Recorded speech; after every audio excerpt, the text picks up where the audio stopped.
নমস্কার বন্ধুরা। আজকের যে ভিডিওটা করছি, এই ভিডিওটা কিন্তু মানে কোনো কন্টেন্ট হিসেবে আমি করছি না। কাল থেকেই প্রথম থেকেই যা যা হয়েছে সমস্ত ভিডিও দেখছি, কিন্তু এই ব্যাপারে ভিডিও করবার মতো আমার মনে সাহস কি বলবো, সাহস আসছে না। তোমরা সকলেই জানো যে আলপনা দিদিভাই আর আমাদের সাথে নেই। তো কি বলবো বন্ধুরা, মানে বুঝে পাচ্ছি না, এটা অ্যাকচুয়ালি আমার কোনো কন্টেন্ট নয়, কিন্তু কিছু জিনিস শেয়ার না করলেই নয়, তাই আজকের ভিডিওটা বানানো।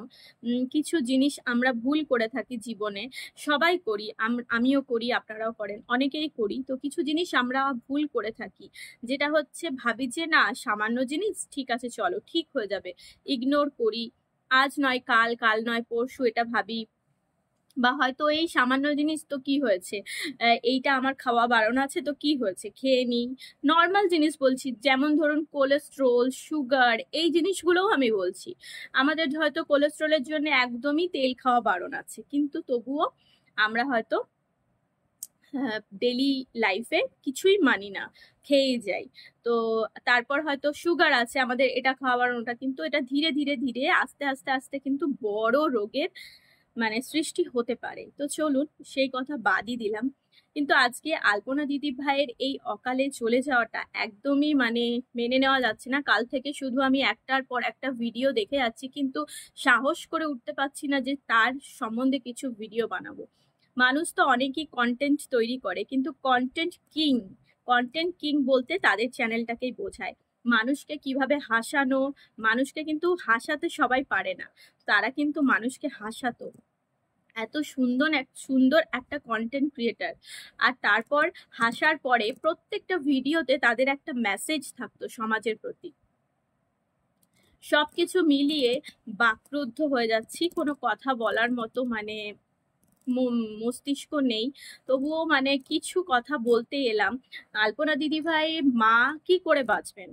মায়ের ছোটবেলা থেকে তারা প্রচুর কষ্টে স্ট্রাগল করে আজকে এই জায়গায় এসেছে। প্রথমত তো তার যেই ভিটে বাড়িটা ছিল, তার কাকা জ্যাঠা সবাই ঝামেলা অশান্তি হয়ে সেখান থেকে তাদেরকে তাড়িয়ে দিয়েছিল। তারপরে যেই জায়গায় বাড়ি করেছিল সেটাও তাদের ওই ফ্যামিলি, সমস্ত আর কি ফ্যামিলির মুখোমুখি, সামনাসামনি। তো দিদি ভাইয়ের মা বারণ করেছিল তার বাবাকে ওই আশেপাশে বাড়ি না করতে, একটু দূরে গিয়ে বাড়ি করতে, কিন্তু তার বাবা শোনেনি, তখন সেখানেই বাড়ি করেছিল। তারপর তো তার দিদি ভাইয়ের মায়ের দুই বোন ছিল, তো তার নিজের মাসি তার ফ্যামিলিতেই, তার বাবার ফ্যামিলিতে, যেই ফ্যামিলি থেকে তারা প্রতারিত বিতাড়িত, সেই ফ্যামিলিতেই গিয়ে আবার বিয়ে করেছিল। বিয়ে করার পর ধীরে ধীরে একটু আসা যাওয়া, কথাবার্তা যেটা হয় আর কি, বিয়ে হয়ে গেছে তো একটু নিজের মাসি যেখানে বিয়ে করে ফেলেছে সেখানে একটু আসা যাওয়া কথাবার্তা তো হতোই।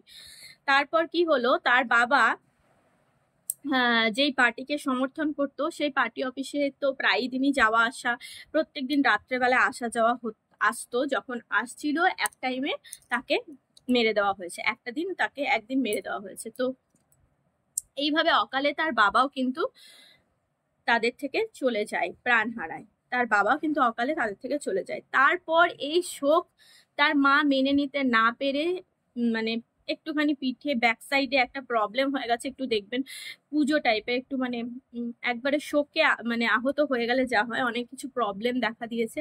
তারপর কিন্তু সেই টাইমে তার দিদা, বৃদ্ধ দিদা এসে তাদের ফ্যামিলিটাকে ধীরে ধীরে একটু সাহায্য করে আস্তে আস্তে 2 মাস অসুস্থ বিছানাতেই পড়েছিল দিদি ভাইয়ের মা। তারপর ধীরে ধীরে একটুখানি উঠে দাঁড়িয়েছে। ধীরে ধীরে এইভাবে তার মেয়েটাকে নিয়ে জীবন কাটছিল। এইদিকে তারপর পরিচয় হয় তার হাজবেন্ডের সাথে, আলপনা দিদি ভাইয়ের যে স্বামী এখন, তার সাথে। কিন্তু সেই দিকেও কিন্তু শান্তি নেই। স্বামীর বাড়িতে কিন্তু আজ পর্যন্ত 6 বছর বিয়ে হয়ে গেছে, স্বামীর বাড়িতে কিন্তু দিদি ভাই তার মাকে মেনে নেয়নি। স্বামীর বাড়িতে কিন্তু তাদের কোনো যোগাযোগ যাতায়াত নেই, একদিন দুদিন হয়তো এসেছে, বাট খাওয়া দাওয়া আসা যাওয়া বিয়ানের সাথে ভালো কোনো সম্পর্ক নেই। তো এখানে একটা কথা বলবো, মানুষটা চলে গেল, মানুষটা ছটা বছর শ্বশুর বাড়ি থেকে কোনো ভালোবাসা, কোনো মানে কি বলবো, কোনো ভালোবাসা তো পেলোই না, গিয়ে থাকতেও পারলো না, কিছুই না। তবে দিদিভাই বলেছিল যখন বয়স হয়ে যাবে, যখন বৃদ্ধ হয়ে যাবে আমার শ্বশুর শাশুড়ি, তখন হয়তো আমরা মিলে যাব, তখন হয়তো আমরা একসাথে থাকবো। কিন্তু এখন সেটা হলো না। কিন্তু কি হলো, মানুষটা ছটা বছর সংসার করলো কিন্তু তারা একসাথে থাকতে পারলো না। তো কি করব আর। দিদি ভাইয়ের কিন্তু কি কি রোগ ছিল সেটা তোমাদের বলে দিই। রোগগুলো কিন্তু শুনতে খুবই সামান্য রোগ, যেমন দিদি ভাইয়ের জন্ডিস হয়েছিল, রক্তাল্পতা মানে থ্যালাসেমিয়া টাইপের হয়েছিল, রক্তের পরিমাণ প্রচুর কম ছিল, হিমোগ্লোবিন লেভেল 6। তারপর দিদি ভাইয়ের হয়েছিল গল ব্লাডার স্টোন। এই গল ব্লাডার স্টোন ব্যাপারটা কিন্তু খুবই স্মল জিনিস, খুবই ছোট জিনিস এখন আমাদের এই যুগে, কিন্তু গাফিলতির জন্য মানুষের জীবনটাও চলে যেতে পারে। তারই আজকে প্রমাণ এই দিদিভাই। তো দিদিভাই ট্রিটমেন্ট করছিল, সবই ঠিক আছে। প্রথমে হোমিওপ্যাথিক ট্রিটমেন্টের দিকে গেছিল, যখন হোমিওপ্যাথিক ডাক্তার দেখালো তখন সেখান থেকে আর কি বলা হয়েছে যে এখন খুব বাড়াবাড়ি হয়ে গেছে, এখন আর হোমিওপ্যাথিক ট্রিটমেন্টে হবে না, তুমি অ্যালোপ্যাথিক দেখাও। এবার যখন অন্য অ্যালোপ্যাথিক ডাক্তার দেখাতে গেছে তখন এবার রিপোর্ট, ব্লাড দিতে হবে, যেহেতু দিদিভাই অপারেশন করবে তার জন্য ব্লাডের কম, রক্তের কম, তো অপারেশনটা হবে কি করে, আগে রক্ত বাড়াতে হবে তারপর অপারেশন হবে। তো প্রথমে এটাই বলেছিল যে তোমার রক্তটা একটু বেড়ে যাক, তারপরে দেখছি অনেকটা লেট হয়ে যাচ্ছে। তারপর ব্লাড টেস্ট করে, দিদিভাইয়ের আগে একটা অপারেশন হয়েছিল সেই ব্লাড টেস্টের রিপোর্টের সাথে এই ব্লাড টেস্টের এখন বর্তমানে যেই ব্লাড টেস্ট করা হয়েছে দুটো মিসম্যাচ, মানে ম্যাচ হচ্ছে না। এরপর তারা পুরোপুরি কনফিউজড, কি করবে, একটা মানে ভয়ানক ব্যাপার এটা, ব্লাডের গ্রুপই ম্যাচ হচ্ছে, কি করবে। আর তারা খুবই একটা মানে সাধারণ ফ্যামিলি, মানে খুবই একটা নর্মাল ফ্যামিলি থেকে বিলং করে, খুবই সাদা সিধে বলা যায়, একেবারে মানে খুবই সাদা সিধে মানুষ, ভালো মানুষ, গ্রামের যেরকম হয়। আমরা সচরাচর কি করব, ঠিক আছে ব্লাড রিপোর্ট ম্যাচ হচ্ছে না, আরো 4-5 জায়গায় করিয়ে নেব, তারপর যেটা এখন বর্তমানে ম্যাচ হচ্ছে সেটাই আপাতত ডিসিশন, সেটাই নেব। তো ওরা সেই ডিসিশনে আসতে পারেনি, দমনো করেছে। এখানে দিদি ভাইয়ের হাজবেন্ডকে একটুখানি সতর্ক হতে হতো। আর দিদি ভাইও যে একেবারে অশিক্ষিত তাও নয়, বেঙ্গলি অনার্স হয়েও দিদি ভাইকে নিজেকে একটু দেখে নিতেই হবে। আজকালকার ডেটে কাউকে ভরসা করতে নেই। দেখুন, নিজের যদি শরীর খারাপ হয় নিজেরটা দেখতেই হবে। আপনার শরীর খারাপ, আজকে এই প্রবলেম, একদম গাফিলতি করবেন না, হয়তো নিজের মেনটেন করতে হবে যে হ্যাঁ আমার এই জিনিসগুলো খেতে হবে না, নিজেরটা দেখেই নিতে হবে। আমি এরকম অনেক মানুষকে দেখেছি নিজেরটা একদম পরিপাটি করে, আমার এই প্রবলেম, আমার সুগার, আমার কোলেস্ট্রল, আমার ডায়াবেটিস, আমার এই হ্যান ত্যান, আমাকে এই জিনিসগুলো অ্যাভয়েড করতেই হবে। তো এরকম আমি অনেক মানুষকে দেখেছি, তারা এই টোটকা, এই হ্যান ত্যান।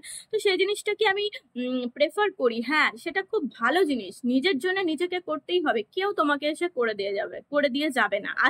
আজকালকার ডেটে সবাই যে যার জীবনে ব্যস্ত, এরকম বললে হবে না যে আমাকে দেখলো না, আমাকে করলো না, নিজেরটা কিন্তু নিজেকে দেখতেই হবে। তো দিদি ভাইয়ের এই জায়গায় ডিসিশনটা নেওয়া উচিত ছিল যে এখন যখন 4-5 জায়গায় রিপোর্টটা যখন দেখলো যে হ্যাঁ আমার রিপোর্টটা মানে এই এখন যে রিপোর্টটা আসছে, যে ব্লাড গ্রুপটা এখন আসছে, তো সেটাই আমি মেনে নিই, সেখানেই আমি ব্লাডটা দিই। তো সেই জায়গাটা একটা গন্ডগোল করেছে, সেখানে ডাক্তার কে কনফিউজড করেছে। ডাক্তার তখন ব্লাড দেয়নি, তখন বলেছে যে পুরো পরিষ্কার ওই জায়গাটা একটু ঘোলাটে, যে ব্লাড দেওয়া হয়েছে কি না হয়েছে। ঠিক আছে, শুনছি কোথাও কোথাও কোনো ভিডিওতে ব্লাড দেওয়া হয়েছে, তারপরে যে ব্লাড দেওয়ার পর অসুস্থ হয়েছে, তারপর যে হসপিটালে নিয়ে গেছে, তারপরে এই ঘটনা। তো পুরো মানে কি বলবো যে মাটা কি করে বাঁচবে, হাজবেন্ডের বাড়ির থেকে তাদের বাড়িতে ভালো সম্পর্ক নেই, ছটা বছর দিদিভাই থ্যালাসেমিয়া থাকার জন্য বাচ্চাও নেয়নি। ঠিক আছে, আজকে এই ডিসিশনটা নিয়েছিল বলে একটা ফুটফুটে বাচ্চা মানে মা হারা হয়ে যেত, জীবনে একদম মানে কি বলবো ছন্ন ছাড়া হয়ে যেত। তো সেই জায়গাটা ঠিক ডিসিশন নিয়েছে, এটা আমি বলবো। কিন্তু এখানে দাদা ভাই যে ছিল, তার হাজবেন্ডকে একটুখানি সতর্ক হতে হতো, ইমিডিয়েট ট্রিটমেন্ট করাতে হতো। কলকাতা বাইরে যেখানে তাদের কিন্তু আর্থিক মানে তাদের লাইফ দেখে যেটা বুঝলাম, তাদের কিন্তু আর্থিক কোনো দুর্বলতা ছিল না, আর্থিক সমস্যা ছিল না। তার কারণ লাইভে বলছিল যেখানে যেখানে নিয়ে যেতে হয় সেখানেই নিয়ে যাব, হায়দ্রাবাদ হোক, মুম্বাই হোক, যেখানে নিয়ে যেতে হয় সেখানে, ভেলোর হোক নিয়ে যাবো। তো নিয়েটা তাড়াতাড়ি যেতে হতো, নিয়ে যাব বলে ফেলে রাখলে হতো না। আজকালকার ডেটে মানে টাকা যদি থাকে তাহলে তো কোনো অসুবিধা নেই। হ্যাঁ, মানতাম যে টাকার অসুবিধা, মানে কোনো কিছু বাইরে ট্রিটমেন্ট করাতে অসুবিধা সেটা নাই, সামান্য এই ট্রিটমেন্টগুলো বাইরে নিয়ে গিয়ে যদি তাড়াতাড়ি করিয়ে নিত, অবহেলা আর সময়ের কি বলবো, সময়ের সময়কে দাম না দিলে যা হয়, তাহলে হয়তো আজকে দিদিভাই আমাদের সাথেই থাকতো যদি সময়কে তারা দাম দিত।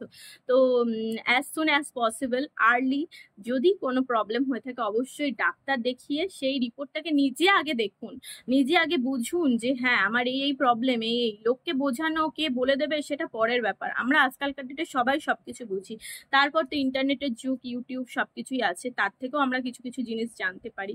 তো হ্যাঁ, আজকে দিদিভাই এইভাবে অকালে চলে গেল, তার জন্য একটা মা কি করে বাঁচবে? এই যে সারা জীবন স্ট্রাগল করে অকালে স্বামীকে হারিয়েছে, তারপর এই ধীরে ধীরে মাথা গুজার একটা ঠাঁই জোগাড় করেছে, সেই পুরনো জায়গা জমিটা বিক্রি করে দিয়েছিল, কারণ ওখানে বাবা মারা যাওয়ার পর তো তারা ওখানে থাকতেও পারতো না, মানে এমন সিচুয়েশন হয়ে গেছিল যে তা সে মেয়েকে নিয়ে ওখানে থাকতে পারতো না। তারপর তারা অনেক জায়গায় মানে থাকার জন্য, আশ্রয় পাওয়ার জন্য তার মা অনেক জায়গায় অনেক লোককে রিকোয়েস্ট করেছিল, কিন্তু কেউ থাকতে দেয়নি। তারপরে ওই দিদি ভাইয়ের মায়ের এক মাসি, মানে মাসি কোনো একটা সম্পর্কের মাসি, তারা আর কি তাদেরকেই হেল্প করেছিল। তখন তাদের বাড়িতে এক কোনায় পড়ে থাকতো, খেত থাকতো, তাদের বাড়িতেই থাকতো, নিজেরা কোনো রকম মেয়েকে নিয়ে জীবন কাটাতো। বাবা মারা যাওয়ার পর ঘটনা বলছি। তারপর ভাবলো যে না, এভাবে তো চলবে না, আমাদের নিজেদের একটা জায়গা করতে হবে, নিজেদের একটা মাথা গোঁজার ঠাঁই করতে হবে। তারপর কি করলো, তার মা ওই পুরনো যে জায়গাটা, সেই জায়গাটা বিক্রি করেছিল মাত্র 25,000 টাকায়। সেই জায়গাটা বিক্রি করে তারপর অন্য একটা জায়গায় গিয়ে ওই টিনের বেড়া, যেখানেই শেষ যাত্রা, দিদিভাইয়ের শেষ লাইফ, সেই টিনের বেড়া ঠেড়া দিয়ে ওখানে থাকতো।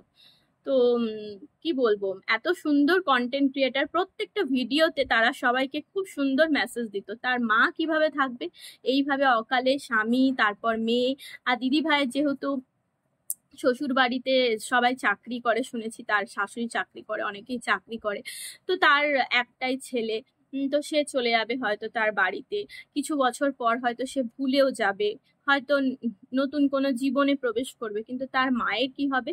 একটাই মাত্র মেয়ে ছিল, স্বামী অকালে চলে গেছে, মেয়ে ছেড়ে কিভাবে থাকবে? তো সেটাই হচ্ছে, ভাবলে প্রচুর খারাপ লাগছে। আর ভাবছি যে হ্যাঁ, যদি একটু তাড়াতাড়ি ট্রিটমেন্টটা হতো তাহলে হয়তো দিদিভাই আমাদের সাথেই থাকতো। এত সুন্দর একটা মাটির মানুষ, এত ভালো মানুষ, তারা হয়তো, তাদেরকে আমরা আবার নতুন নতুন ভিডিও দেখতাম। তো শর্টসের যেই কমেডি ভিডিওগুলো করে সেগুলোই বেশি দেখা হতো। তো এই কি বলবো, এই ঘটনা হওয়ার পর থেকে তাদের আরো অনেক কিছু দেখলাম, জানলাম। তো সত্যি মানে কি বলবো, আমার মনে হয় এই জায়গায় তার স্বামীর গাফিলতি হয়েছে। দিদি ভাইয়ের মা তো বয়স্ক মানুষ, তার তো কোনো দোষ দিতে পারবো না। আর দিদি ভাইও খুবই সাদাসিধে, লাইভে দেখছি বলছে যে কি শরীরটা ভালো লাগছে না, দাদা ভাই বলছে জ্বর এসেছে, আমার শরীরটা ভালো লাগছে না, তখন লাইভটা বন্ধ করে দেবো। তো আমরা যারা ডেইলি লাইফে ভিডিও টিডিও দিই, দেখবেন একদিন যদি ভিডিও না দিই, সব কাজ করলেও যদি ভিডিওটা না দিতে পারি তাহলে কিন্তু মনটা ভালো লাগে না।